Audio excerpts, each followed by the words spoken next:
And there's kind of this collection. they all Right. worked like August 2nd. But some school doesn't have it until August 8th. Yeah. So I have her now. And then I gotta move all her stuff into a storage facility for 3 weeks. And then we'll get back to the good time. I said, in October, when people start having, you're gonna sign up for an apartment, and you get rent out, we move you once, to be done with it. This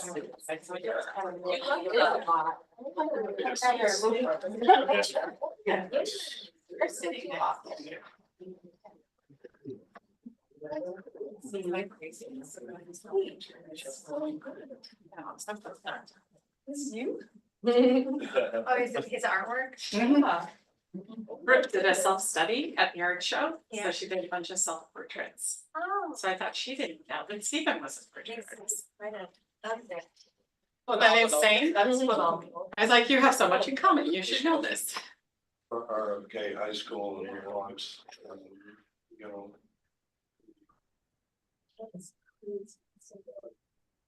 Don't take my iPad for it. I'm The director of technology is sitting right there.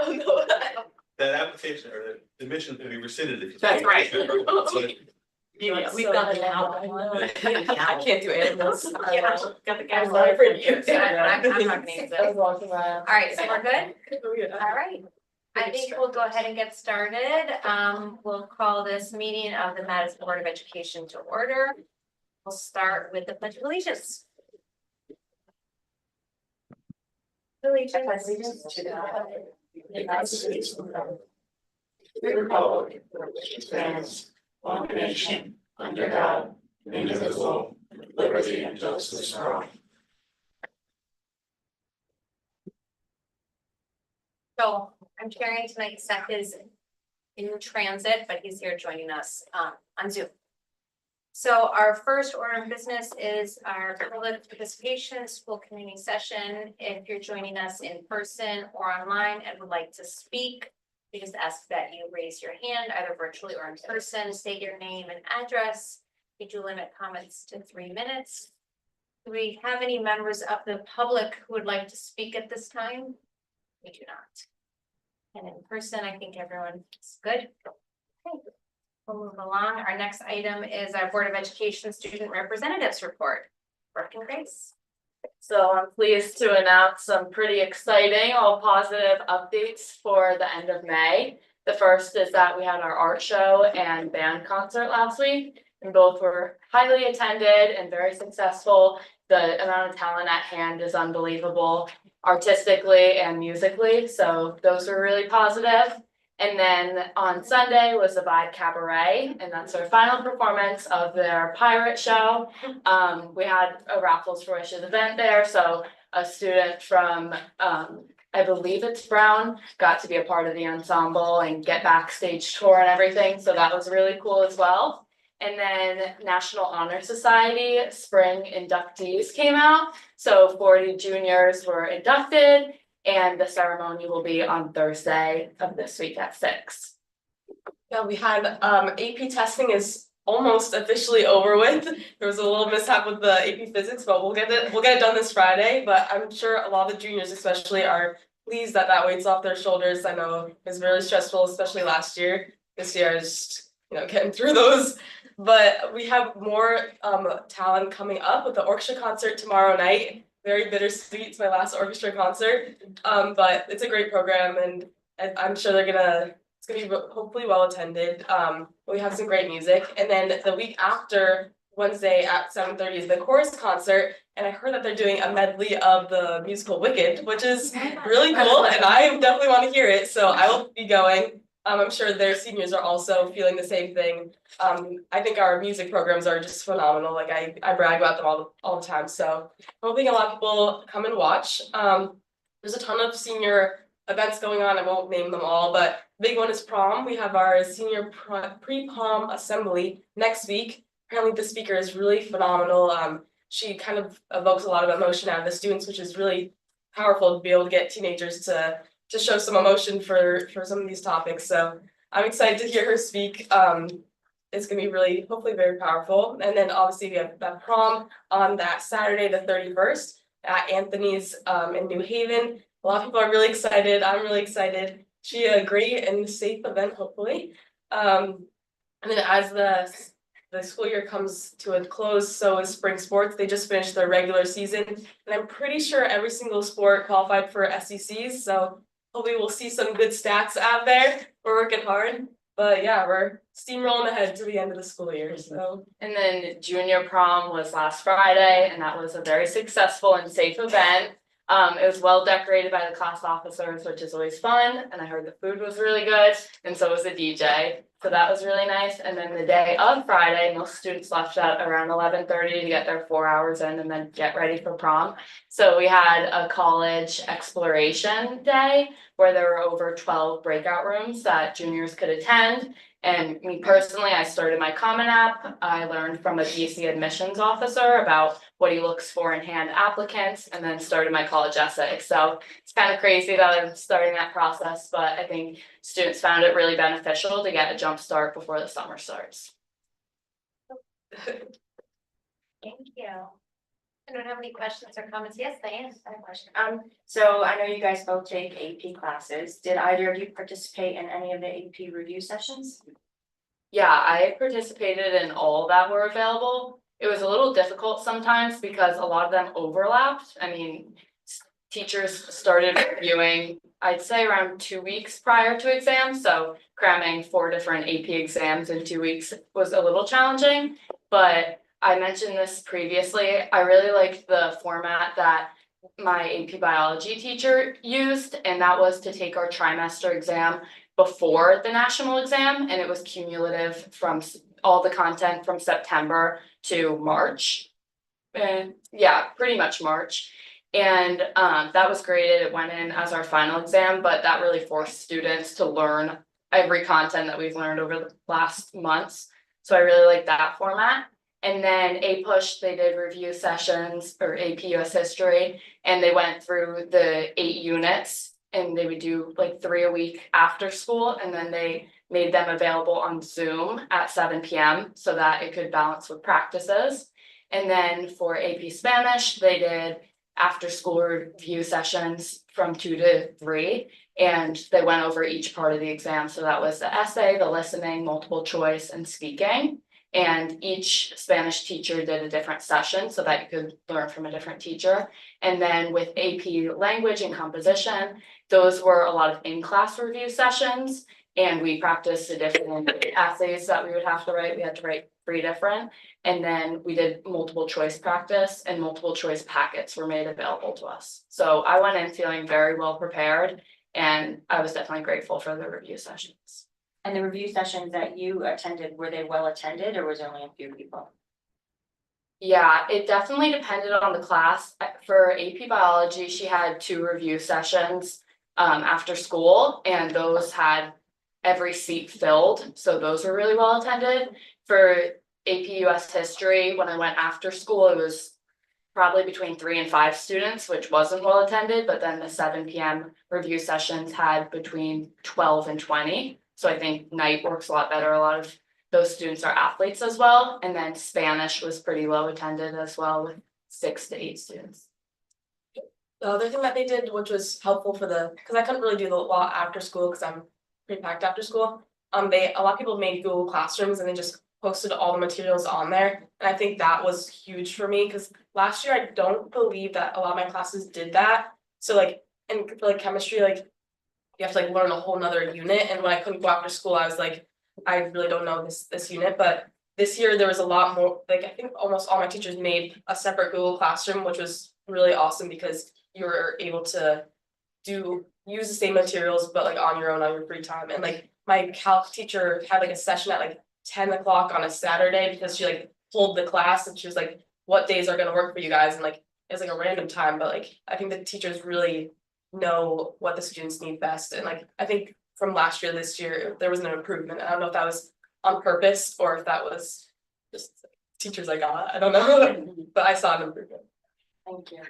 You mentioned that there was a Zoom session. Do they ever record sessions so people can go back and watch them? Yes, all of them are Everything's recorded. recorded, so Right. people can rewatch or watch it. They can't make it to the time. Yeah, and like Brooke said, for A-Push, they had a specific Google Classroom Right. called Exam Prep, and that had all the resources, but that's the only AP class that did that in my case. And video too, like, did they have video as well? Yes. Nice, okay, that's good. Any questions from our online members? Marianne or Seth? You're good? Thank you.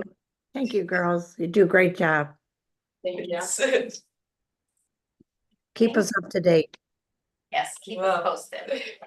Busy time. Thanks so much. Thank you. Thank you. Hi, guys. Later. Thank you. All right, so our next item is the superintendent's report. Yes, thank you. Some really important items tonight. We're gonna start with a presentation from our athletic director, Chris Farrell. We have had some internal discussions on pay to participate, and Principal Salvatore is going to join us as well, answer any questions. This is not an action item for the board this year, but it is something that we may be looking at for next budget process or in the future, and I think it's important information for the board to receive, so it's something Chris and I have been talking about for a while, so pleased to have him here tonight. Thank you. Thank you, Dr. Cook. Thank you so much for having me. And like Dr. Cook said, this is more of just a review of kind of, our model and how we've been doing things. I think it's important to maybe even start a discussion, brainstorm a little bit, think. It's something that I was tasked with, 3 years ago when I was hired, of just evaluating and looking at everything we do, and this is part of it. And the pay to participate model, if I do say pay to play, and I know we say that a lot, we try to stay away from pay to play, right? We try to say pay to participate. Because when you say pay to play, everyone's, oh, well, since I paid, I have to play. So it's kind of an old school way of saying it. So forgive me if I do say pay to play a couple times. Actually Zoe helped me out because I did type it in the presentation a couple different times. So thank you, Zoe. So first, for me, educational based athletics, if you've had the opportunity to talk with me, or, if you're part of the interview process, I know when we met 3 years ago, and I really, stress educational based athletics. I'm an educator first, I was a teacher first.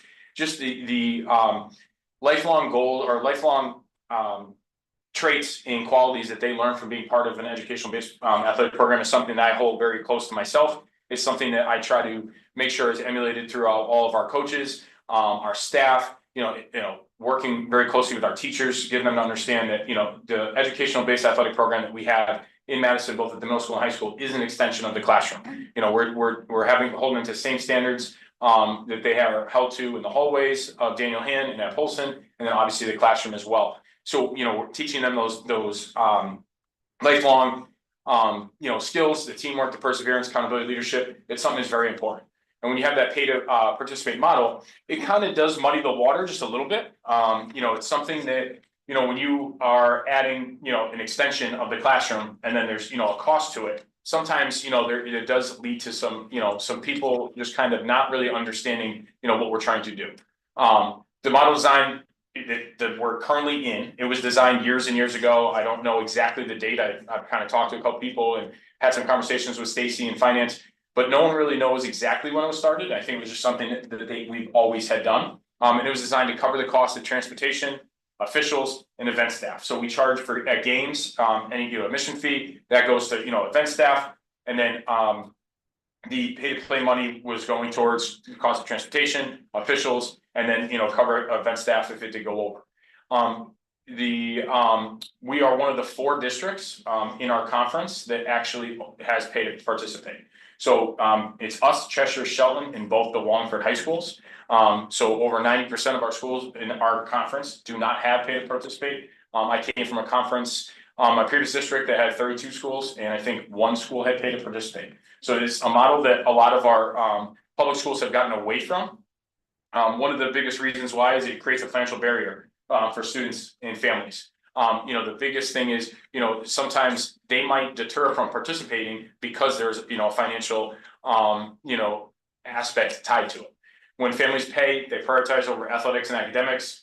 sometimes they have to justify the cost, because we all know we're a very active community. I think that, you know, this community is participating not only in education-based athletics, but they're doing the travel programs in the summer. They're doing, you know, youth programs, you know, if they have younger siblings, you know, that are participating. So it does add up. And sometimes it creates that imbalance in focus that I was talking about to start this presentation. The biggest thing for me is that it's not a separate entity. I think that the teachers at Daniel Hand Polson would tell you that. I look at it as it's the same exact thing. After school, they're learning the same exact things, just in a different method, a different way of teaching them those skills that we are really holding them accountable for, you know, as a school district. Currently, right now, the pay-to-play structure at Daniel Hand, it's $125 per season. At Polson, it is $90 per season with a family cap of $600. So if you have, you know, 3 student athletes that from 6th grade to 12th grade, the most you can pay is $600 in 1 year. That is something that was started years ago, you know, and that has not changed. But if you have a student athlete that plays 3 sports, just 1 athlete, you know, you're paying up to $375 per season or per school year. And that without a doubt does happen. We have just in the senior class alone, I think we have 6 student athletes that are playing 3 varsity sports. And then add up all the extra things on top of that as well. So, you know, when we talk about education-based athletics, access to all students is something that's very, very important. We want to make sure that we don't want to exclude anyone for any financial reasons. Principal Secretary and Dr. Cook are absolute phenomenal in making sure that every student athlete gets, you know, what they need. Anytime that I've come to them saying, hey, I think we could help this family out, or this family approached me, we do have a financial waiver, hardship waiver if they do. That is the process. I will tell you that obviously it's confidential when someone comes to me for that, but understand that it is very tough on them as well. I think that does, you know, change the relationship. There's many parents that, you know, do, you know, feel upset, you know, that they have to come to me and they're embarrassed, and it can be very hard. And that's something that, you know, obviously we're very respectful about it and we help as much as we possibly can. We've never said no to any student or parent that have needed the help. But that it does happen, and we tend to see more and more. We have student athletes stop playing as they get older and they're able to work because they're going to work and they're helping, you know, their family, and they'll openly tell you that. Like, you know, it's very important. I have younger siblings, and you know that I need to make sure that I put my time into something else because I need to make sure I make money. So it does happen. I wouldn't say that it's the norm, but we are seeing it more and more. Eliminating or minimizing pay to play really ensures that educational-based athletics remains inclusive and true to our mission, right? And I think district-wide, when we talk about fostering growth and development and opportunity for all students, you know, by minimizing that and funding the athletic program, I think you'll see a different, you know, different side of what the goal is. And I think that we kind of, you know, we've lost sight just because, and I don't think it's by anyone on purpose. It's just that's been the norm. It's been our norm here in Madison. You know, by eliminating pay to participate fees, I caught myself, it could lead to increased participation. By no means am I upset about our participation rate. We're almost to about 90%. You know, we have, you know, just under 800 students in the building. And, you know, having almost 90% participation rate is unbelievable. And that's, they're playing at least one educational-based athletic program throughout the school year. Also reducing it or getting rid of it could build community by reducing that socioeconomic barrier. I know a lot of our student athletes, you know, that have the financial needs, they're participating in AAU and travel, and it is easy for them. We have other students that don't have access to that because they're making sure that they have enough to pay for, you know, us to play here at Daniel Hand, and then getting the extra equipment that might be needed or the extra work in the off season. So, you know, that does you know, tend to happen. One of the negatives is obviously an increase in the athletic budget to cover the costs previously collected through fees. So I put a little chart together. And this chart is not necessarily how much it's going to cost. Just so everyone's well aware, it's not how much it'll cost if we got rid of it. I think that's a conversation that would have to take a lot longer than just tonight. Obviously, with higher enrollment, it equals higher fees collected. So we think back 10 years ago, we had over 1,000 students at Daniel Hand High School.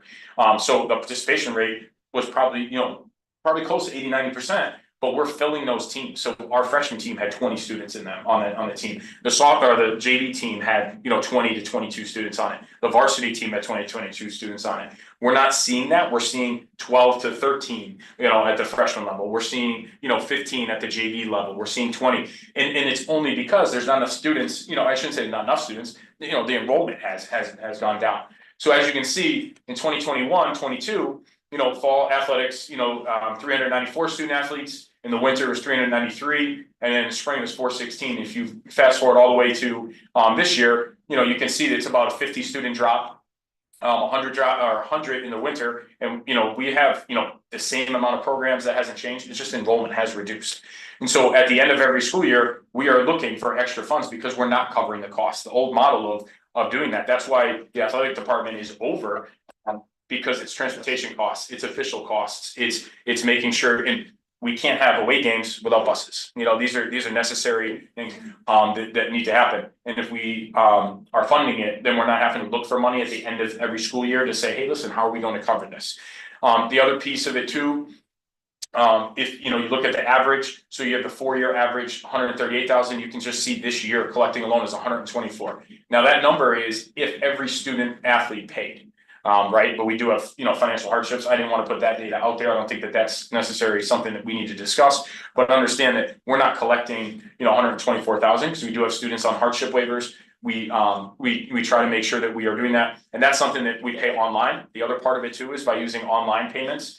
We are paying a fee. That's just all part of 2025, and using credit cards. Online is that they do hit you with that extra fee. So if you add, that number gets a little bit lower as far as the money that we've collected. But on average, I think that we're seeing about $40,000 that we're short every single school year, and it's particularly goes back to transportation. It goes back to event staff because yes, if you have a football game on a Friday night or you have a soccer game on a Saturday night and it's pouring out, right? It's probably not going to be well attended. It still costs the same exact amount of money to run that event. And we're very fortunate that we do have the surf club here in Madison, but we do have to pay overtime. It is a public park, so we are paying, to use that, not use it, but have someone there to be running, making sure that everything goes right, set up, breakdown, that kind of piece. And then the event staff to run the clock, the officials, ticket takers. So in all reality, at the end of the day, when we have sporting events, we don't make money. I think that a lot of people think that we make money every time we have a game. It does not happen. I wish it would happen. I think the biggest thing is when you look from the business side of it, everyone thinks, well, if you just raise the registration fee to more than $125, that'll help. And if you raise how much money it is to get into a athletic event, that'll help.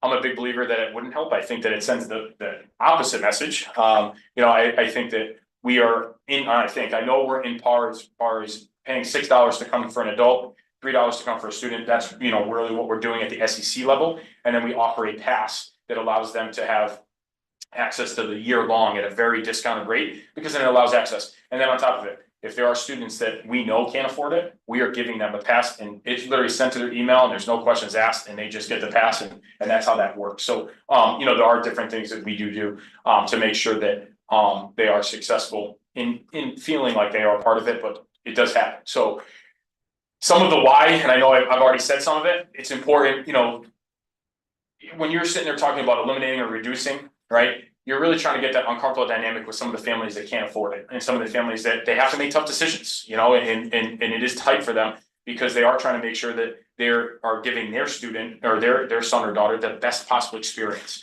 And it can be very hard when they're receiving that, that limited, resources. And then on top of it, when there's playing time involved. And I know that this doesn't necessarily happen at the middle school as much. At the high school level, I hate to tell you, it does happen, where, we pay just as much as so-and-so, why aren't they getting the same exact experience? And we're not paying for the experience, we're paying to participate, not paying to play. And that's something that our coaches work very, diligently on, trying to communicate everyone's role. It does happen, but that's where that muddies the water a little bit. And then obviously we really focus on decisions are based on skill and effort and team needs, and just really getting that financial transaction out of the way does kind of help that relationship piece. And then this, like I say, it's going to clear all of those issues up, but it does obviously help it to a certain extent. And then obviously just eliminating the fee collections, just the time, the financial compliance, going through, making sure that everyone has paid the fees, that piece of it. My office professional, Mrs. Holler, does an excellent job trying to stay on top of that, but it is his job in itself of making sure, hey, listen, this person, submitted a waiver, but, didn't talk to us, and we have to go back and double check, and that stuff does happen. And then obviously simplifying the participation process will actually save money on not having to pay fees, for that. And on top of it, the parents waiting, and I've seen this a lot, and it took me, I would say, probably 3 months when I first, got here to realize why some parents waited till last minute to register. And they were waiting because they couldn't afford to pay the play fee until they were paid, or it was this. And parents reach out and tell you that, and it was great, and that's not everyone, but that does happen. but we're simplifying it. We want the students to be able to participate, get everything going like it should. So if they need to go and get a physical, if they need to, make sure they take impact testing, all of those boxes are checked.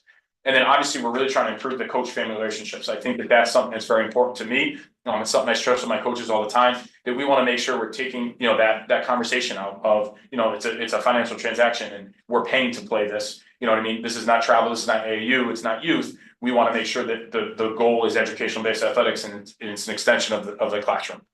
And then obviously just refocusing on the educational outcomes. Obviously centering it around skill development, character building, those lifelong lessons that I've said 3 or 4 times tonight, is why it's extremely important. So, I mean, and I don't want to take too much more time. I obviously want to open up to questions and comments, but I just feel like this is something that, I've obviously looked at, reviewed, analyzed. I think it's important, just in my seat to just make sure that you guys are informed and everyone is informed of, that it is something that a lot of public schools are getting away from. And I think that it could be beneficial. Obviously, it does, have an increase to the athletic budget and I say the non-flashy things, because, school buses, paying for officials, event staff, no one understands that that's all that goes into it. And that's a big chunk of the athletic budget is that. I would hate to have to, take money away from equipment needs and uniform needs and things that the student athletes, really like, right? Because that's the things that they get to really see. And that's where, this model that we have been using, this is where it's very tough because inflation has gone up, the price of transportation has gone up, officials have gone up, they go up every single year. There's a scale that goes up, the rentals for overtime, all of that stuff, depending on someone's been in the department for X amount of years, overtime. Yeah, so everything, does increase. And we haven't increased anything as far as trying to fix it. We've kind of stayed the same and stayed stagnant. So from the business side point, it's just important that we do start the discussion. So I will open it up for questions, comments. I don't know if Dr. Cook wants to add anything, because I know him and I have been talking about this. It's something that, we've had plenty of discussions on. Yeah, I agree with everything that, Chris has said. I think that, he talked about the gate receipts. I think that that's a misnomer. Like I talk to families about that, from time to time. I think one thing that's clear, and these two gentlemen are at way more athletic events than I am at, but I notice a difference when we see a first round tournament game where our students feel like they're gonna win the game. But it's then you have an increased cost because it's a CIAC tournament game or a league tournament game, and that cost is out of our control. We see less students attend because they feel like we'll just wait until then. So that to me sends that indication that they do pay attention to that, $5, $6, dollars that they need to spend when you're talking about, 10 students going together. It's, it's a cost. So I think that our students are aware of that. I think just to give the indication of where I stand on, the paid participation, it's been something, Chris and I have talked about for years. I would like to see us either take it out or phase it out. We are, as Chris said, one of the 4 districts in our conference, one of the few in the state that do this. I think that it's, something we want to look at. I know our administrative team will be talking about it going into future budgets. And as Chris said as well, I just want to caution too, the $124,000 is not what we collect, and it's not covering what we used to cover under that account. Bus transportation's gone up, the cost of people attending events, police officers attending events, so all those things that he pays for out of that does not cover. So I think we have a couple different options that we can look at through the budget process. But I think when we think about our district as being, believing in a free and appropriate education, this is one of those things that we feel should be that way. We also still would have several sports that we have parents pay for because they're a higher cost sport. And so that would still be the case, but this would help reduce those as well, slightly for those families. Specifically with sports. So I'll turn it over to Chris. I know it's hockey and skiing. Yeah, so hockey and ski are 2 of the expensive ones. Hockey has had something in the handbook for years that the boosters need to fundraise $30,000 for. It is something that they've done for locker room fees, for ice time. That has gone up astronomically. Just ice time from last year, this year went up $3,000 per team. So it went up $6,000. And that's something that they give to us after we've already, already done budgeting. So now we're sitting there and I'm not gonna tell the families, hey, listen, we're gonna now charge you even more than you already thought. It's a very hard decision, discussion to have after the fact. And then ski is one of those sports that, becomes very expensive. We're spending a lot of money, just obviously renting part of the mountain, the timing system, it ends up going up there. But, the hockey has always been up there across the state. You're not seeing a fully funded hockey program at a public high school. You're really not. It's almost impossible to do.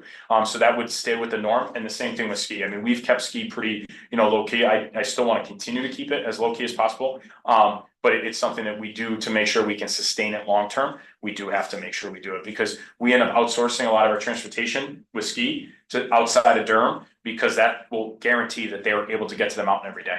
Because sometimes for practice, the first thing that goes is practice. And if we're busing them to practice, we're gonna give up a practice before we give up a varsity contest. If it's a race ski day, yes, they're getting a bus to go to their varsity ski race, but they might not get it for their Tuesday practice. So it would really continue to go with, those two sports. I think I would really want to see what the financial breakdown would be.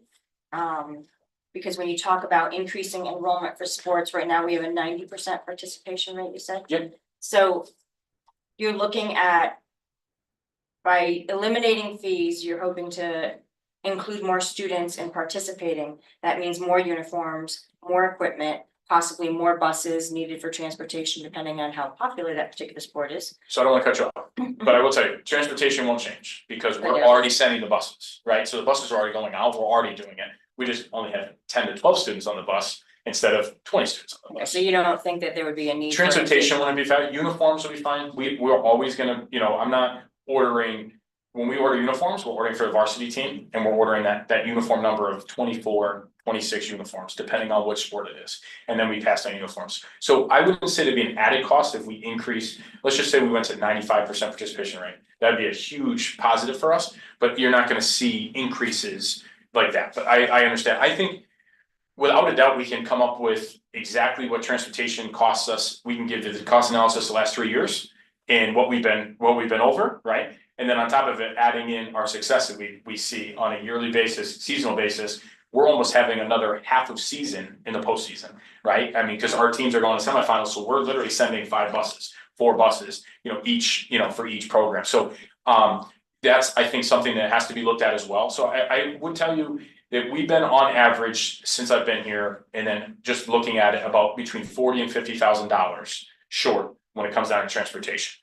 And, Dr. Cook has been phenomenal and Stacy has been phenomenal at trying to, come to the understanding, but it's the point where we either try to cover those costs by increasing it or having a discussion to fund it correctly so that we're not running into that issue at the end. So if we have like a contract for the transportation, are we already anticipating that we're gonna be in the postseason and it's included, or is that like a bonus add-on and we get charged more? No, so when I go do my budgeting, that's due in the fall, right? I go through each team, each level, everything, and then I add a scrimmage bus on for every program, and I add 2 buses on for playoffs. So we go by trip, I literally go almost to the penny, because I wanna make sure we have a ballpark. This year, we're actually spot on, like we're pretty close to that number, within, I think, $2,000. And when we're talking $160,000 to $165,000 in transportation fees, it is, it's pretty spot on. So we try to do that. And then on top of it, we do have rainouts that don't get made up at the freshman level. We might not, we thought we were gonna have a freshman basketball team, but 2 kids might have got injured and now we have to play a freshman schedule. So we're really playing a JV schedule. So we might have lost transportation for the, or gain money back from that freshman team not happening. But no, we do budget for all 3 levels and, obviously not 4 buses for the postseason, because if we're home, it doesn't matter, but it goes the other way. If we're not paying for buses, we're paying for officials, which is almost identical now. 10 years ago, that was not the case. I mean, officials were a lot cheaper than the bus. Now the officials have gone up so much.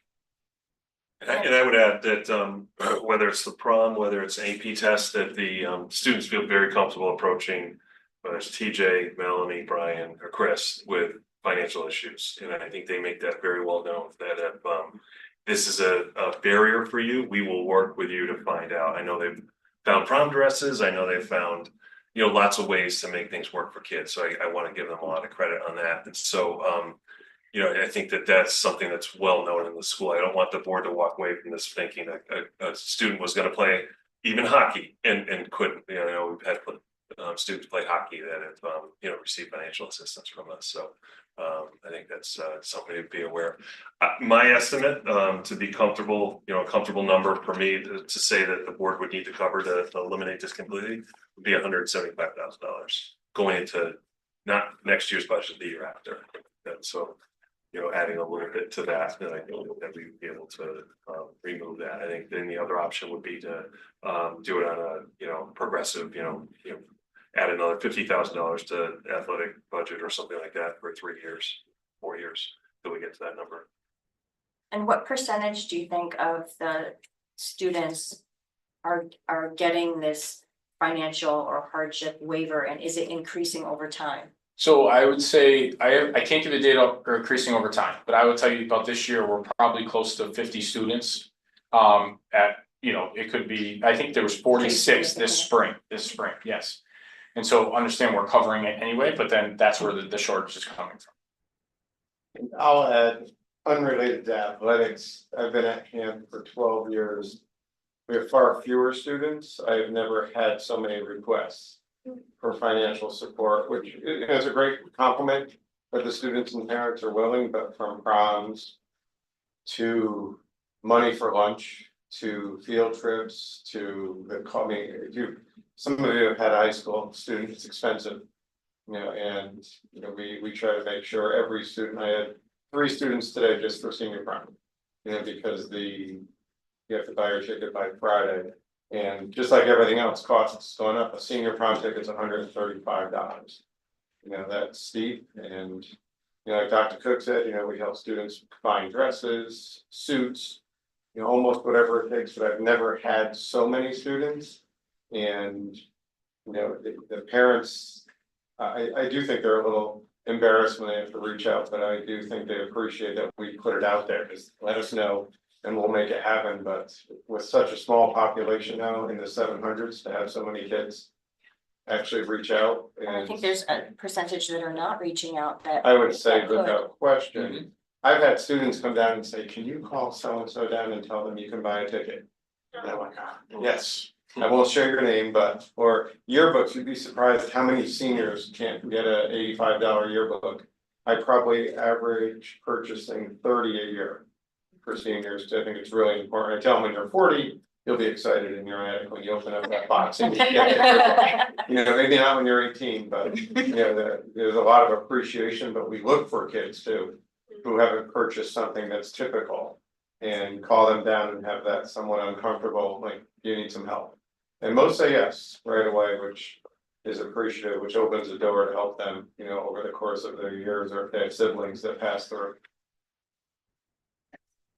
I think athletics and participating in sports, as you mentioned several times, and I think it's so true. It's an extension of the classroom, and we are a board that is very focused on social emotional well-being of our students.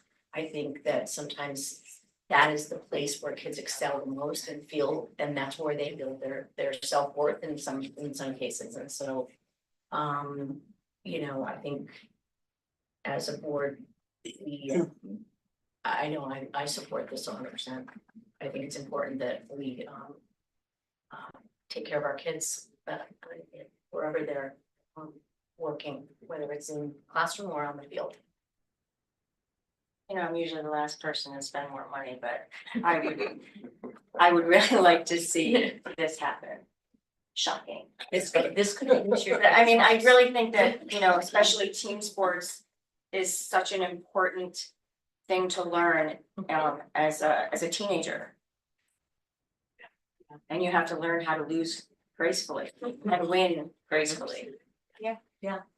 Beyond the financial conversation, which has been the bulk of this conversation, and it makes sense. You know, I'd like to see this change, but you know, when I first saw your presentation, was thinking about it this week.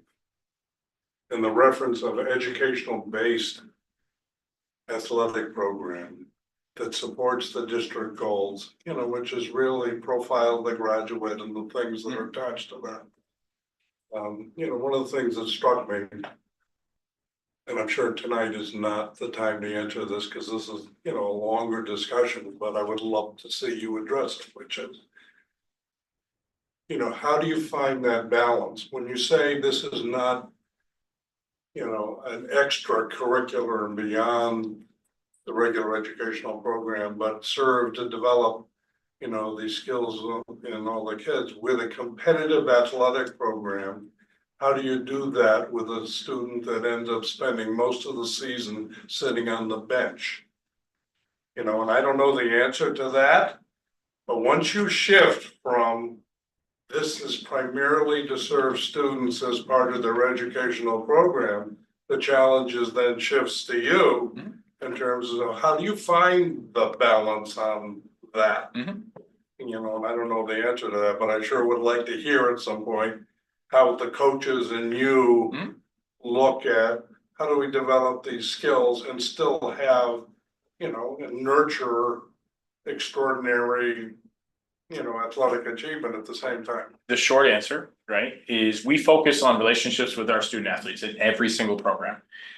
Every single student athlete, we want them to have the experience. That experience is gonna be different. It's gonna be different for TJ, it's gonna be different for you, for Dr. Cook.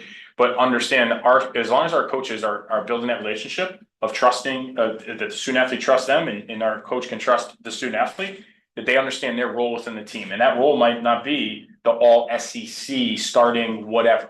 It might be that you're gonna learn and you're gonna have to, you know, practice and try the best you possibly can. Effort has to be there and learn that your role in this team and your expectations of this team are held to the same standards as everyone else, but your experience might look a little different, but we wanna make sure that they feel part of the team. And we do have student athletes right now that's what happens. And they are watching the older kids and our coaches are trying to show them, hey, listen, did you see how this person does this? Do you see how this? We had an incident the other day at a game and I literally brought that senior in and said, this is exactly why I absolutely love the fact that you get why you understand that being a good teammate means making sure that you're supporting and your teammates, but you're making sure they're not doing something silly. Because we had someone do something silly in a game and right afterwards I had to talk to the student athlete that did something silly and I was like, hey, like they're not meeting expectations. So it's a communication piece, like from myself, from our coaches and getting everyone to understand, you know, these are expectations.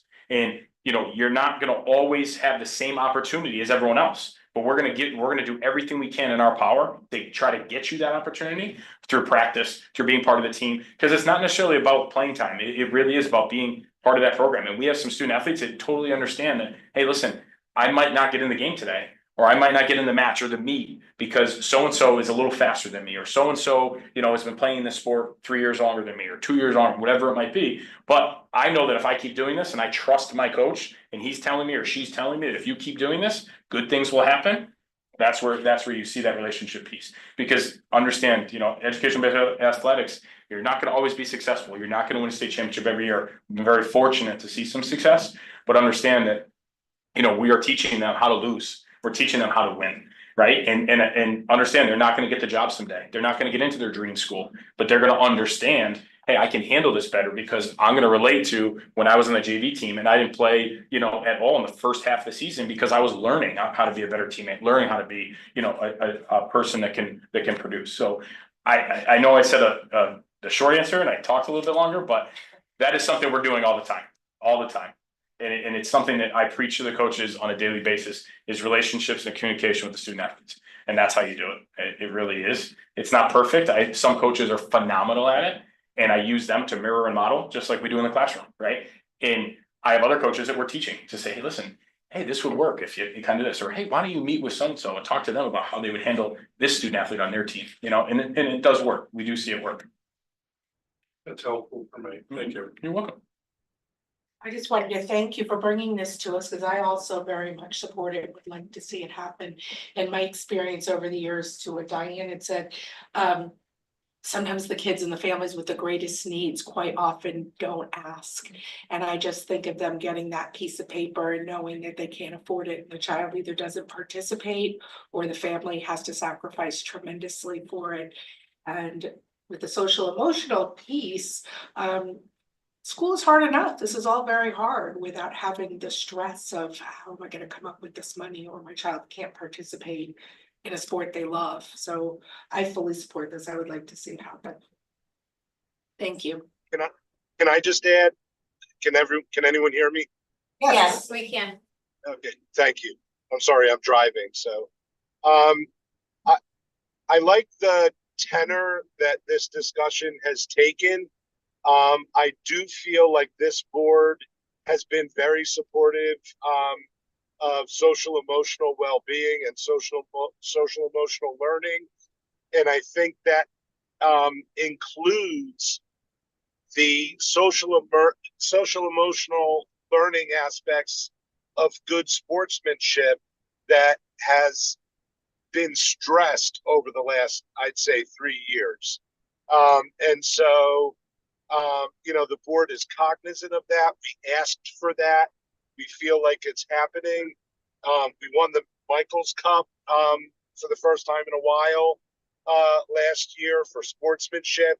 And I think, the type of education we're trying to provide, a global focused education, that really will serve our students in life, not just in high school or middle school, or primary school. Sports and art programming are an integral part of that. And so to the extent that we have great participation levels, and to the extent that we have a community that can afford to absorb really more than what we're absorbing already in having to use a system where we provide scholarship exceptions for students who can't afford it. I'd rather level the playing field, if you'll pardon the pun, and make it available to everyone without having to ask, without having to come hat in hand. And I think that says a lot about our community and our priorities if we're able to make that happen. Now, it may be a bit too much to bite off and chew at one time, so I'm not opposed to doing it in phases, phasing it in or something like that. But I do feel it's important, and I thank Chris for the good presentation, Craig for adding your thoughts to it, and the board for considering this. Thank you. I have one last thing to say. Yeah, I just wanted to, Mary Ann. Oh, I'm sorry. Mary Ann, is there anything that you wanted to comment on this discussion? Well, I guess my only comment is that I honestly wasn't totally aware that we had this pay to participate. I guess I thought it was mostly with skiing and some of the higher, like hockey and things like that. So I am all in favor of voting it out or getting it out and doing what we can to get the money up within the next couple of years.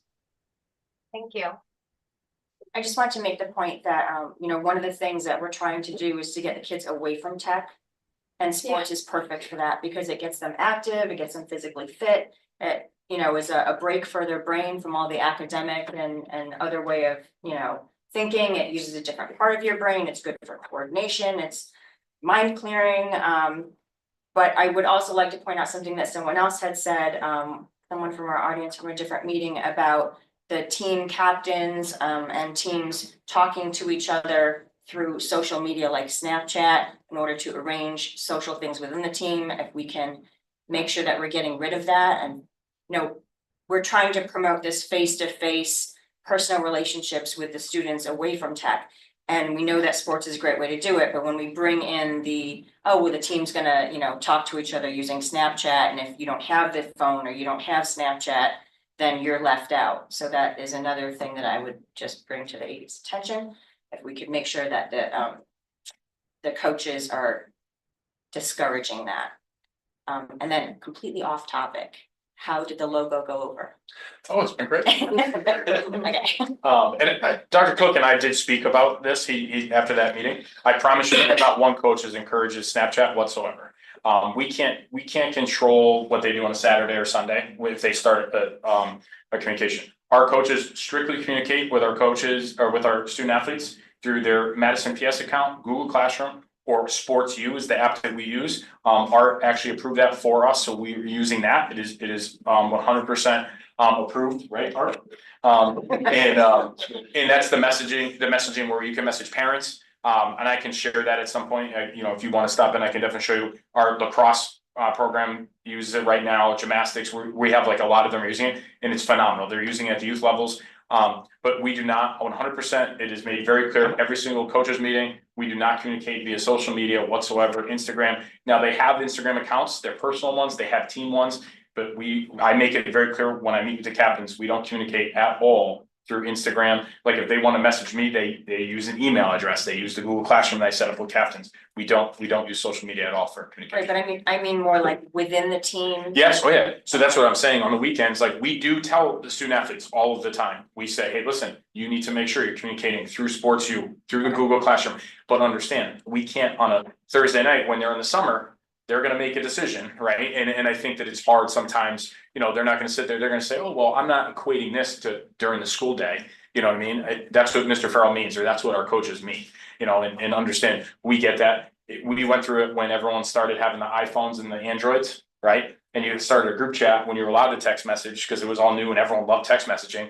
But the students that have Androids weren't on the group chats for Apple. So then it was like the Apple versus the Android, you know, and you had parents who would come in and say, well, they left my kid off the group chat on purpose. No, it was literally oversight. It didn't get sent because they had an Android phone and then they'd have to send. So there's always been something, you know, Diane, like we said, but you know, we do encourage proper communication because we're also teaching them too.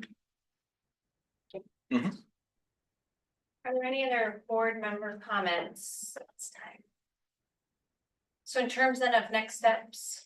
It will be, you'll see it for next budget process. So we would bring that forward. We'll be working on that and you know, thank you for your feedback and information and the positive support tonight. So thank you, TJ and Chris. Thank you, really appreciate it. Thank you very much. Appreciate it. Have a good night. Thank you. Next item was just a budget recap. Obviously, our budget did pass, so we're very pleased about that.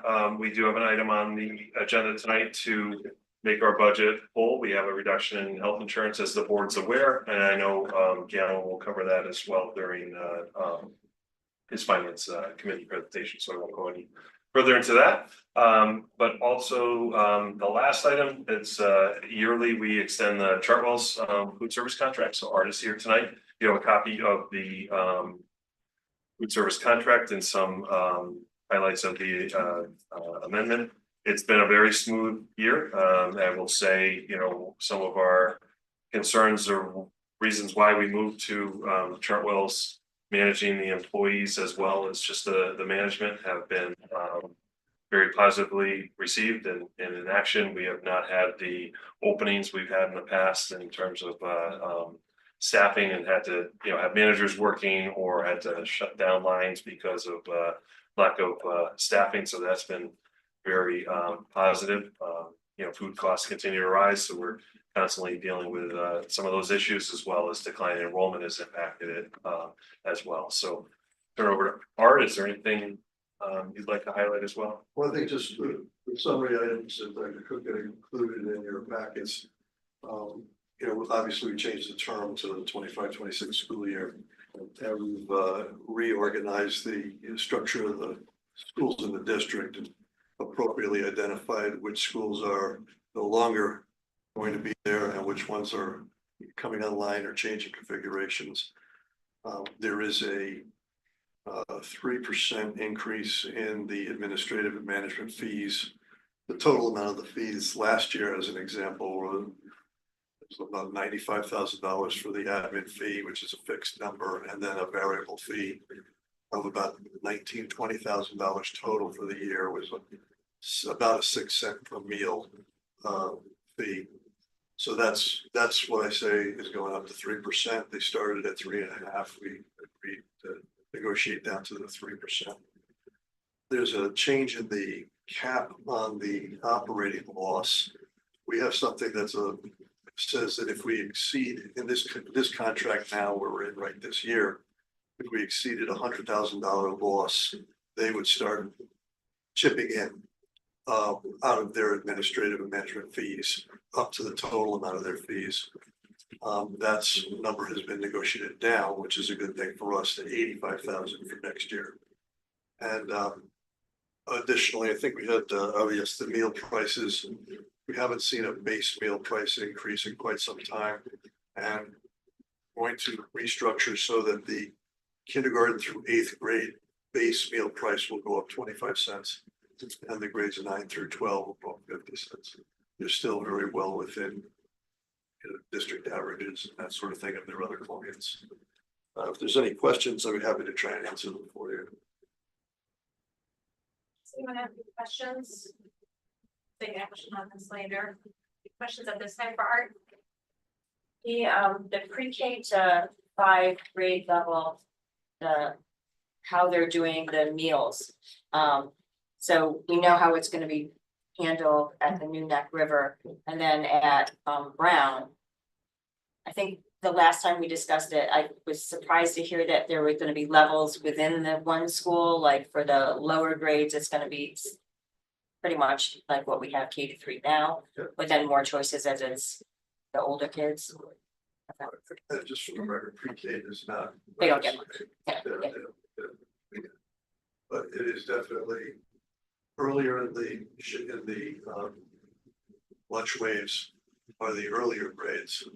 And this way they're adding some choices to it as they get into the older students. So it's not some envious thing where kindergartners are going to go through and see something that's really not for them. So it's really going to be, geared up so that the lower grades eat a little earlier.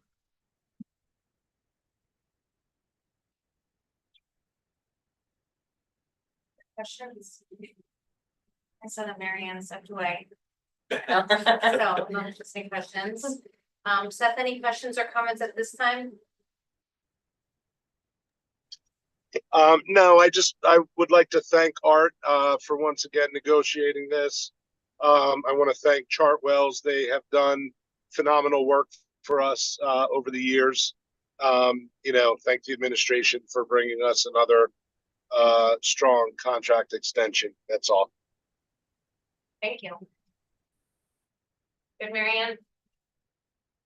No, I'm good. That sounded good to me. Very good.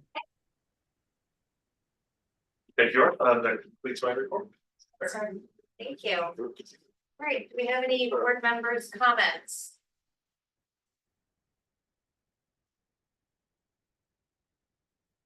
Do we have any audience response to information presented in person or online? We don't have anyone. Nope.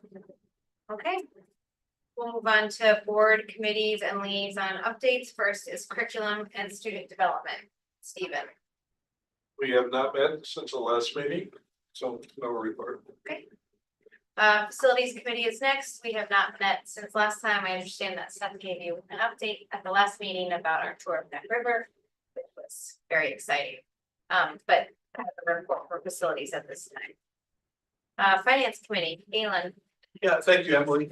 We met tonight at 6:30, and we covered an item that's on our agenda, namely the reduction of $375,000 in our health insurance budget, which was good news.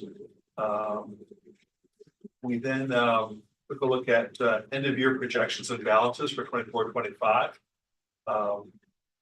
The bottom line is that it's a moving target, but we are looking at about an $88,000 surplus at this point. So we close out. Now this comprises available funds, savings from human resources, staffing, unemployment, less money for FICA, and that amounts to about $442,000 in excess of what we had budgeted. On the other hand, we have some projected deficits for athletics and some requests, end of year requests for things like equipment for a new pickup truck, baseball turf field additional funds, some enhancements at hand. Again, this is a moving target, but we hope to have, we're showing positive for the end of the year and hope to have that available. Part of the equation was also the projected savings versus our budget for excess cost. This is for special ed, it looks like we'll have about $66,000 in savings there. Well, again, this is our target. And I think that about covers it. Yes. Yeah. Okay. So, these numbers are not gonna be finalized until much closer to the end of the year. Correct, like June 30th, yeah. And then if there is, well, the first question is turf for the baseball field? Is that covered in CIP or? Isn't that, there was like something that was, Yeah. Yeah, so I can speak to that. So, they have, it out to bid. We haven't got the bids back yet. So we're waiting to see. So that would be a project that if we did not have enough in the CIP, for our baseball field, that we would want to contribute to make sure it happens, because we're so close to getting it finished. The other piece is there's an ad alternate piece, because as they're turfing that area, they would like to turf from the baseball field, connecting it to where the current track turf, where the field hockey plays, lacrosse plays, you know, on the turf there, so that football can use that and other sports can use that, so that they'd have a temporary fence, you know, for baseball, so they could use that for, you know, say another field hockey game or other things going on, you know, during the day. So another turf field that would basically give them, so that extra area is an ad alternate. Ideally, it all comes in within the, I believe it's 1.575 million available for it. So ideally, it all comes in there, and we don't have to contribute. But I wanted to be able to have that funds available if we needed to, because it's a once, you know, one-time chance. Right, You know? and thank you, I didn't mean to interrupt, but you're right, I forgot an important piece, which is that, so the finance committee looked at these projections, except the understanding that they could change, but also authorized Stacy to include these as line item transfers for our next meeting, if necessary. So, and again, this is to some of these end of year requests if necessary. so if it's just gone out to bid, when will the bids be It will back? be back by next meeting, so we Oh, should. okay, so then we'll know whether or not. We'll know, yeah, we'll know. So then the next question is, if there is a surplus at the end, are we considering putting it into the special education fund that we have, the other excess fund, or would we consider, oh, this might be something that we can save for the reading program that is not yet fully funded, or the possibility of the athletic money? Could go into the excess. So what I would see the first, your first items that you mentioned as being a possibility. So when we close out the numbers, and as you know, Stacy's conservative. I feel like I'm conservative with the numbers too. That it's only probably going to get better from where we're at. You know, in terms of that. So I think we do want to look at special ed as we look at the money that we can carry over. It's at $350,000. Again, that could be 2 students, you know, that could use up that amount. So we may want to look at that. We want to look at other needs. I think once Brown is completed, you know, we're talking about a parking expansion this summer, a playground, some other items. I think there may be some items of need that we recognize that really need. I know we're talking windows still for Brown School. When you look at the building, there are some windows that the seals are broken, so it looks, you know, rather old. And something we'd like to address, you know, to keep that similarity as much as possible with the brand new building on the southern end of town. So that's something we'd like to look at. But I wouldn't want to offset.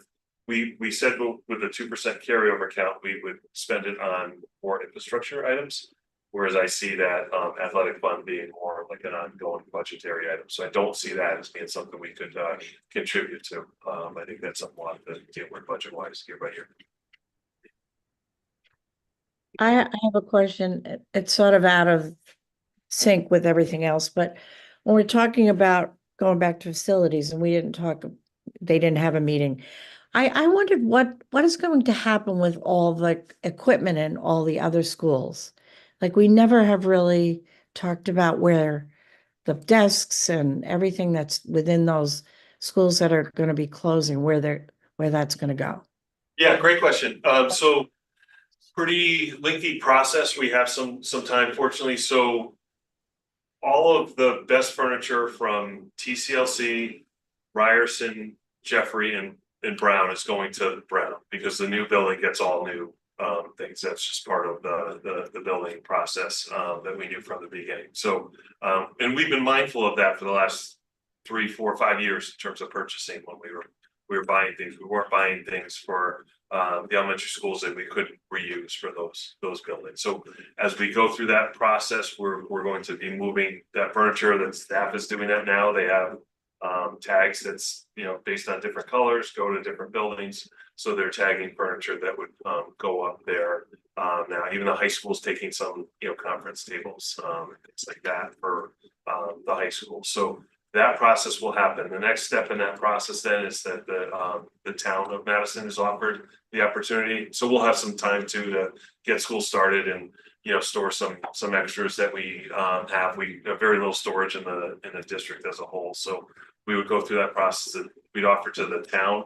So there may be, you know, a couple extra Promethean boards that they would want. So we notify the board that, and then the town of Madison could, and then beyond that, things that we aren't keeping for ourselves for the future, it goes through actually an auction process. But I'll say many of the items, as I've shared with the board too, when we get into the you know, the budget process or other things, they're labeled as you know, Academy Elementary School, they're labeled as Island Avenue Elementary School.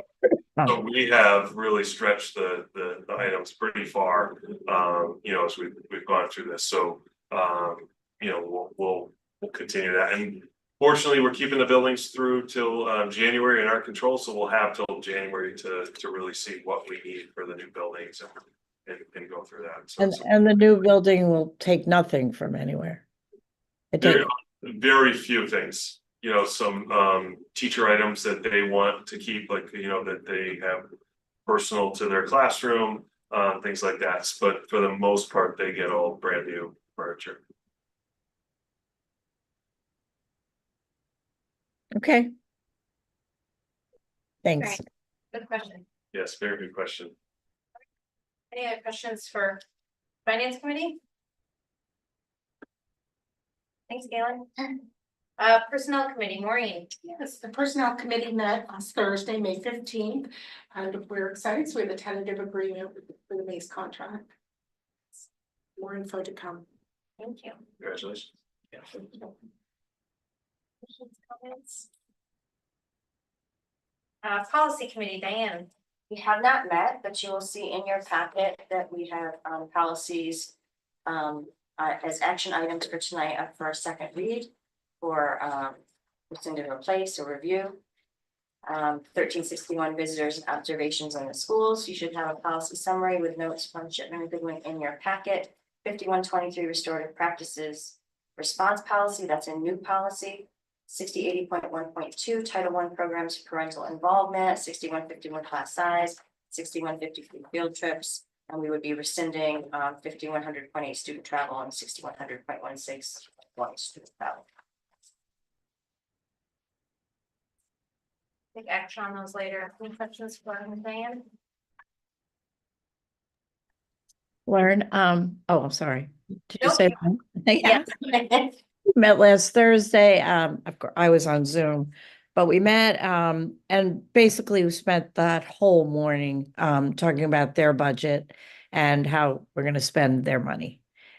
We haven't voted yet on it, but that's what we're doing. Sadly, I won't be able to make the last the breakfast one, which is coming up actually in the 12th. So maybe if somebody else would like to go, I can arrange that.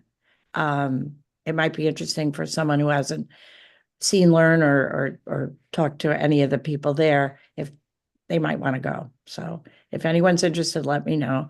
And Craig is, of course, invited. Dr. Cook's invited, but it is graduation day, so it's probably going to be difficult, but we'll see. But let me know if you want to go. And I'll let them know. Will do. Thank you, Marianne. Any questions for Marianne? All right, so we'll go to our action items. Our first item number 8, I need a motion to approve the proposed amendment number 1 dated July 1st, 2025 between the Madison Board of Education and Public Schools USA Incorporated by and through its Wells Division as presented. So Diane, do I have a second? Second. Stephen? Any discussion? Thank you, Art. Thank you, Art. Thank you. Okay, those in favor? Aye. Aye. So Seth, can you hear us? Yeah, sorry, I was trying to unmute and say aye. Okay, great. Aye. Thank you. Nays? Abstain? Motion carries. Thank you all very much. Thank you. Thank you, Art. We appreciate it. All right, our next action item number 9. I need a motion to approve reducing the 2025-26 health insurance budget line item by $375,607. So moved. Second. Kathy and Diane, any discussion? All in favor? Aye. Aye. Thank you. Nays? Abstain? Motion carries. Thank you. Seth, when's your next exit? Yeah. I just crossed the Mario Cuomo Bridge, Oh, otherwise known as the Tappan Zee. Tappan Zee, yeah. There you go.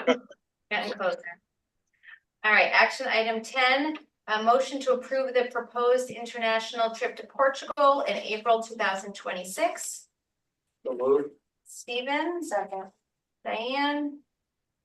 Any discussion? I'm just curious who the third chaperone is, because it says there's 3, but there's only 2 listed. I think they only have 2 currently, but I'm sure they'll get a third. I'm sure they will. Probably a happy company. I was gonna volunteer. Yeah. The fight to the finish. Any other discussion? All right, all in favor? Aye. Aye. Aye. All right, I'm gonna laugh every time. nays? Abstain? Motion carries. Action item 11, a motion to rescind the following policies: 5100.8 student travel, 6100.16.1 student travel. So moved. Diane? A second. Galen, any discussion?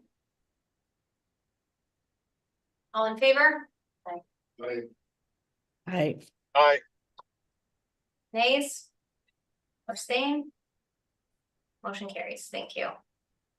Action item 12.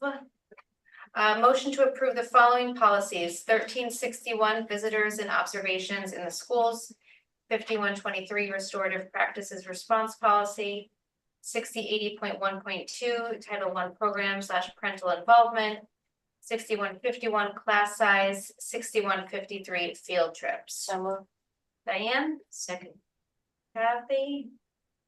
Any discussion? All in favor? Aye. Aye.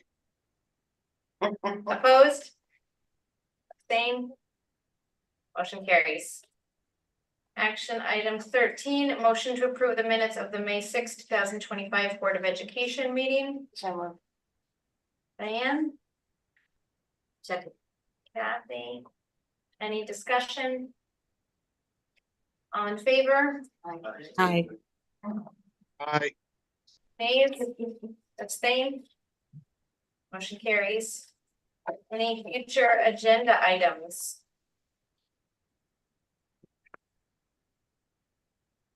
Okay. No. Do I have a motion to adjourn So moved. at 8:43? Diane? Second?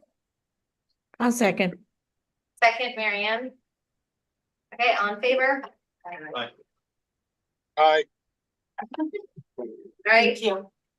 Motion, no nays, no plain motion carries. Thank you so much, everyone. Thank you. Thank you. Thank you. Guys, have a nice week. Take Bye-bye. care.